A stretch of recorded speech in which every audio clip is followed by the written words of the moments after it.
Steven Cureño, KOR Sports. We're here with Eric Gomez, president of, is president CEO? I don't want to get it wrong. President, yes sir. The presidente right here. Man, lots to talk about. Let's talk about these two fights that we're here today for. Jojo versus William Cepeda. Man, it's a really good fight. You guys are that's a good one. That's a good one. You're giving William Cepeda, you're giving William Cepeda a good former champion. Jojo is still, in his prime, if not, like I feel he's probably still in his prime. Why make this fight at this point for both of these guys? I mean, if you see, look, Jojo, yes, I agree with you. He's still fighting at a very high level. He had a great fight against Devin Haney. It was a very close fight. He had his moments in the fight. And Williams, what? He's a prospect. He's a prospect, more of a prospect. He's a contender now.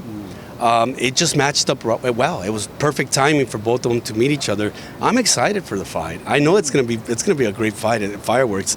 It's the kind of fight that, as a fan, you get to sit down and enjoy. And there's I do this for a living. I'm a promoter, boxing promoter. There's fights that I don't really get up for. This one, I'm up for this one. This is gonna be a fun one.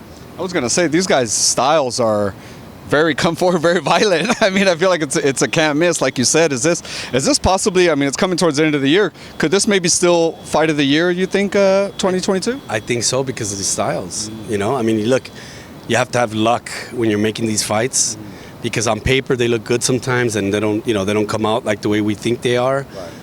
But then you have to recognize the styles, and these styles match up perfectly. So I think, I'm expecting a great fight.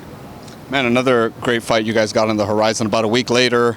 You guys are busy now that I think about it, like in those still 2-week period.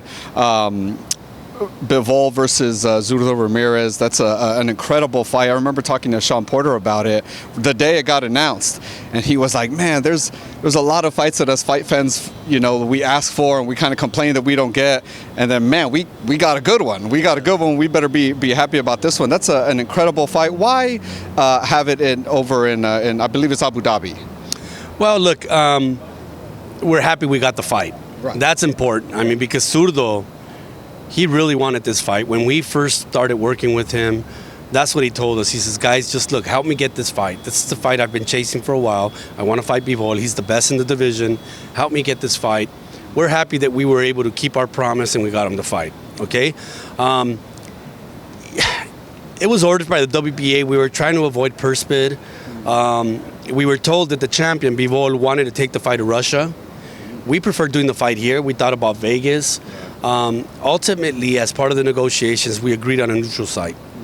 Matchroom had a great deal that they worked out with the government out there in Abu Dhabi. And, it's a neutral site. Are we happy that it's out there? We're happy we're getting the fight. That's the most important thing. Right. Yeah, so are us fans. I mean, it's most of us are going to be watching it on TV anyway, so it's not like we were going to make the trip. Yeah. Man, it's an incredible fight stylistic-wise. Zurdo, I feel, has more power now at 175. I feel like he filled into his body more. Bivol, we just saw, a dominant performance against Canelo. Do you feel Zurdo's pressure and his power punching will be the difference in this fight versus Bivol?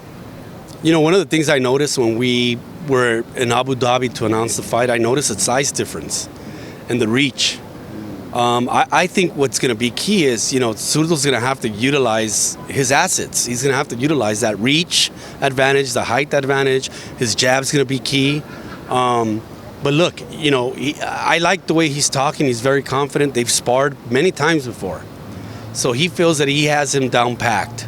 It could be an advantage for him, or it could be a disadvantage because Bivol knows him as well. Right. So the jab's going to be the key for this fight. And if he can keep the punch totals up, he's got a good chance of winning. So that's October's big fight, November's big fight. You want to announce December's big fight right now? You want to announce the Tank right? You can. No, we're working.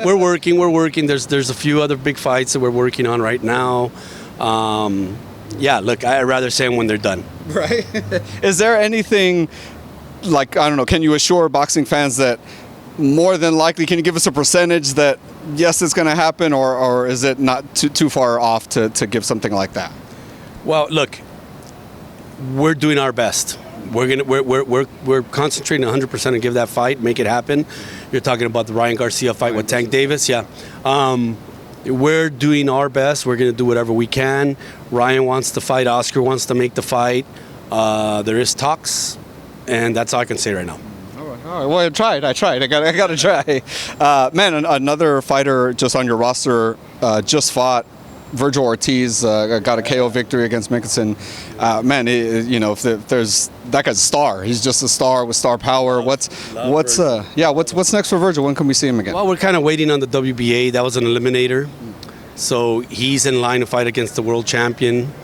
So we're waiting. Obviously, there's a chance that Errol Spence is going to fight Crawford.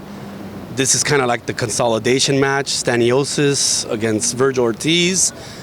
So we're waiting for the WBA to order the fight so we can start negotiations. So that's kind of the road you guys are, Stanionis or whatever his name is? That's the plan for the time being. That's the plan for Virgil to fight for a world title. He wants to fight for a world title. We feel that he's ready. He's ready for those type of fights. You brought up Spence Crawford, so I just want to touch on that. Everyone's telling me 50-50. I don't know if you feel the same way, but how does that southpaw on southpaw style matchup between those two guys go? And do you feel it's 50-50? Well, I mean, first of all, Crawford switches. He southpaw right-handed. He switches. He's a very good fighter. Fights at a high level. He can punch. He's got great speed. And with Spence, Spence is a very good fighter. They're both great champions. We need more fights like this in boxing. It helps grow the sport. We don't have the luxury of having a Super Bowl.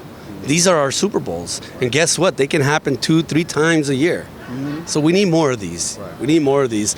As for the fight, it's going to be, I personally favor Crawford. I just don't know how much Errol Spence was affected by the car crash. And it always comes into play. I mean, he's still a very good fighter. He's still the champion. He can still beat a lot of guys. But with Crawford, it's a different animal. And Crawford's, they're both very good. I mean, it's a toss-up, but, slightly, I think Crawford has the edge. I want to get to this weekend's fight, Canelo versus Triple G. Canelo dominant victory, kind of the closest scorecards of all of them, I want to say, for such a dominant performance by Canelo. What did you think about that fight? And obviously Triple G said that, he has 2 belts or I want to say he has 3 belts, the IBO is one of them, at middleweight. Could Jaime Munguia be trying to go for Triple G if he were to come back down to 160? Definitely. Jaime Munguia is willing to take that fight. It's a fight that we've tried making in the past. And Jaime's willing to fight him, no problem. We'll fight him at 160, at 168, whatever he wants. Jaime's willing to fight any of the top guys at 60 or 68. As for the fight, I saw a little bit of aging in Golovkin. He was being a little too careful, waiting a little bit too much. And Canelo's Canelo. I wish that Canelo could have probably pressed a little bit more. Maybe he could have stopped him. But now we know that Canelo was injured. We didn't know that. So he was injured, so I'm sure he must have been in a lot of pain. But nevertheless, Canelo was Canelo, fought at a high level, and Golovkin just fought careful. He was just being very, very careful. It was almost like if he was afraid to throw his right hand because Canelo was in a counter. Right. So, Are we still in Canelo's prime, do you think? Or do you think it's maybe we're on the other end of it? No, the thing about Canelo is that he takes care of himself. He's a very disciplined fighter. He takes care of himself. He takes his craft very seriously. He's a hard worker. Yeah, I mean, you got to think about age and wear and tear, and that's when you start finding out about fighters, when you start hearing about knee injuries, wrist injuries, elbow injuries. That's a sign of age and wear and tear. So you got to be concerned with that. But look, I mean, he's still the top dog. As of today, if you're asking me today, he's still the top dog. After the surgery, a year from now, who knows? Right. Just being that you said that, right, and who knows how much we have longer with Canelo. I want to say Alexis Rocha told me he feels like maybe we have 3-4 more fights out of Canelo. If we do have, say, 3-4 more fights at Canelo, who do you want to see him face, to kind of close out his career if it is towards the end? Look, I've seen what he said. He doesn't want to fight Mexicans, but the only ones standing now are Mexicans. Right, that's the only ones left. They're the only ones left. I mean, he's pretty much beat up everybody else. Right. He's beat up everybody else. So I would like to see him fight the top guys. I would like to see him fight Munguia, obviously because he's with us. I would like to see him fight against Zurdo if he beats Bivol. You know, Charlo, if there's a Charlo fight, that would be a good fight. Benavides, if he can fight Benavides. I mean, those are the only guys left. I mean, he pretty much ran through all the European fighters. You know, if Bivol wins, yeah, you know what, do the rematch with Bivol. You know, maybe switch it up a little bit, the strategy, and I think that it'll be a good fight, a good close fight. So he's earned his spot. He has the luxury to be able to choose whoever he wants to fight with. He's earned that, so it's up to him. You really did clear out like you said, he cleared out everybody else is Mexican. Yeah. Eric, thank you so much for your time, man. Tell the fans where they could follow you and Golden Boy and see all the latest developments. Thank you to all the fans. Thank you guys for all the support, as always. Following Golden Boy, follow us on Golden Boy Instagram, goldenboy.com. You can follow me at Make a War on Instagram. Thank you, guys. Thank you. Appreciate you, Eric. Thank you, man. Thank you.